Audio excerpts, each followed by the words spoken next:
વલસાડના વસિયર ગામમાં આવેલા ડીમાર્ટ નજીક ટ્રિપલ અકસ્માત સર્જાયો। વલસાડના વસિયર ગામના પારનેરા વલસાડ રોડ ઉપર આવેલા ડીમાર્ટ નજીક ટ્રિપલ અકસ્માતની ઘટના સામે આવી। ઘટના સ્થળ પરથી મળતી માહિતી મુજબ વેગેનર કાર નંબર GJ21CA8993 ના ચાલકે વલસાડથી પારનેરા તરફ જવાના માર્ગ પરથી પારનેરાથી વલસાડ તરફ આવતા માર્ગ પર અચાનક ટર્ન મારી દેતા ટ્રિપલ અકસ્માત સર્જાયો હતો, જેમાં વેગેનર કારના ચાલકે અચાનક ટર્ન મારી દેતા પારનેરા તરફથી આવતી બાઇક અને પેસેન્જર ભરેલી રિક્ષા અથડાઈ હતી। આ ટ્રિપલ અકસ્માતની ઘટનામાં યામાહા કંપનીની R15 બાઇક નંબર GJ15DP5245 પર સવાર 2 યુવકોને સામાન્ય ઈજાઓ પહોંચી હતી।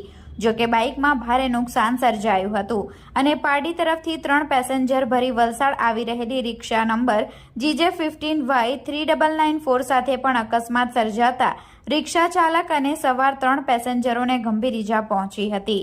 આ અકસ્માતની ઘટનાની જાણ 108 અને રૂરલ પોલીસને થતાં તાત્કાલિક ઘટના સ્થળે પહોંચી ગયા હતા અને ઈજાગ્રસ્ત પેસેન્જરોને 108 એમ્બ્યુલન્સની મદદથી સારવાર અર્થે હોસ્પિટલમાં ખસેડવામાં આવ્યા હતા।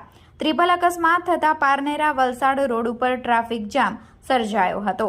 જો કે રૂરલ પોલીસની ટીમ ઘટના સ્થળે પહોંચી અકસ્માત સર્જાયેલા વાહનોને સાઈડે કરાવી રસ્તો ખુલ્લો કરાવ્યો હતો।